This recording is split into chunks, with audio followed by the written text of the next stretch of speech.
The backstory of Wielong.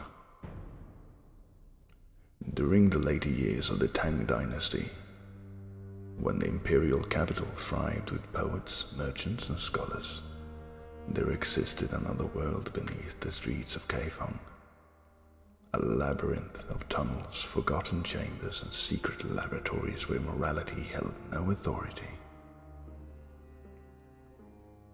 There was a child without a name, the boy who would one day be known as Wielong was not born with that name. His true name was lost the moment he was sold.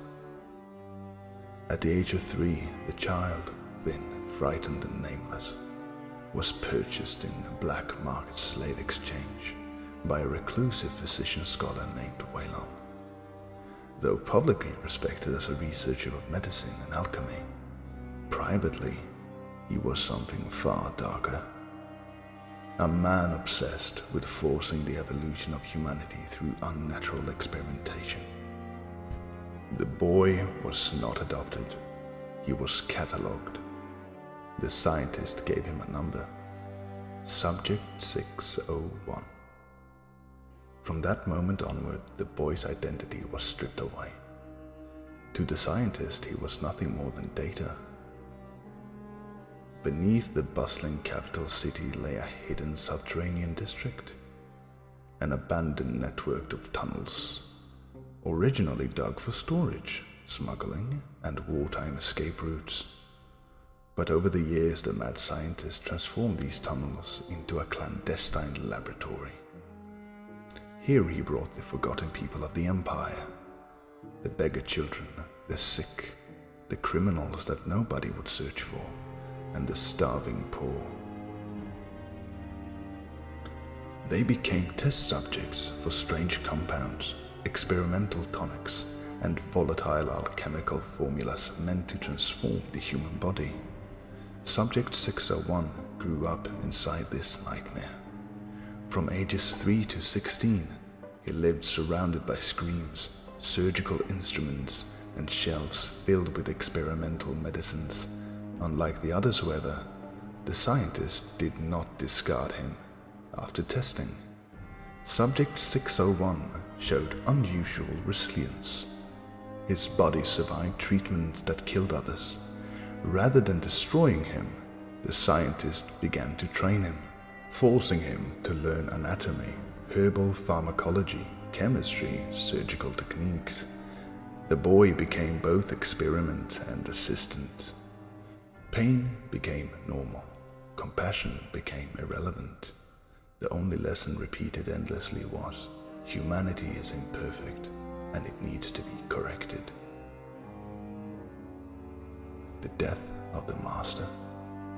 When Subject 601 turned 16, the old scientist Wielong finally died. Years of handling unstable toxins and experimental compounds had ruined his body. One night, deep in the laboratory, the man simply collapsed among his instruments. Subject 601 watched him die. He did not mourn.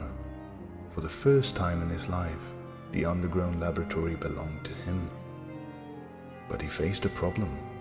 Subject 601 was no one, a slave with no identity, could not own property, conduct research, or move freely in society. The Empire would erase him the moment he surfaced. So he made a decision that would define the rest of his life. He took the name of the man who owned him. From that day forward, Subject 601 ceased to exist. The world would know him only as Wielong. Continuing the work, now posing as a deceased scientist, the young man inherited the laboratory, research notes, and grim philosophy of his former master. But he improved upon it. Where the original Wielong was driven by obsession alone, the new Wielong possessed cold precision and patience.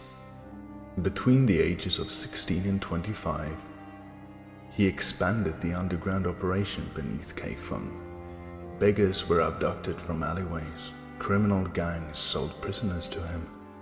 Secret shipments of herbs, minerals, and rare toxins flowed into the tunnels. His experiments grew increasingly dangerous. He studied how drugs altered the human body, strengthening muscles, enhancing endurance, inducing madness, or creating horrifying physical mutations. Some subjects died. Some survived long enough to become something worse. Wielong meticulously recorded every outcome. To him, suffering was simply a necessary stage of discovery. His ultimate goal was unchanged: to accelerate the human evolution through artificial means. The discovery of Wielong. Such work could not remain hidden forever. By the time Wielong reached 25, whispers had begun spreading through Kaifeng. People disappearing in the night, strange illness spreading amongst the poor, rumors of screams echoing from beneath the city. Imperial investigators eventually traced these rumors to the underground laboratory. But when the authorities finally confronted Wielong, they did something unexpected. They did not arrest him. Instead, they recognized the terrible potential of his research. The Empire has enemies, they said, and weapons more terrifying than swords and arrows could change the balance of power. So the government offered him a bargain.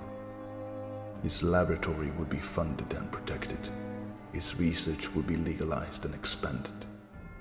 In exchange, Wielong would dedicate his knowledge and developing biohazardous weapons and experimental compounds for the Imperial government. The Empire would gain new tools of war, and Wielong would gain unlimited resources and an endless supply of subjects. The man named Wielong. Thus the nameless slave who once answered to only Subject 601 became one of the Empire's most secret and dangerous assets. A scientist, a weapon maker, a man who believed that morality was simply an obstacle to progress.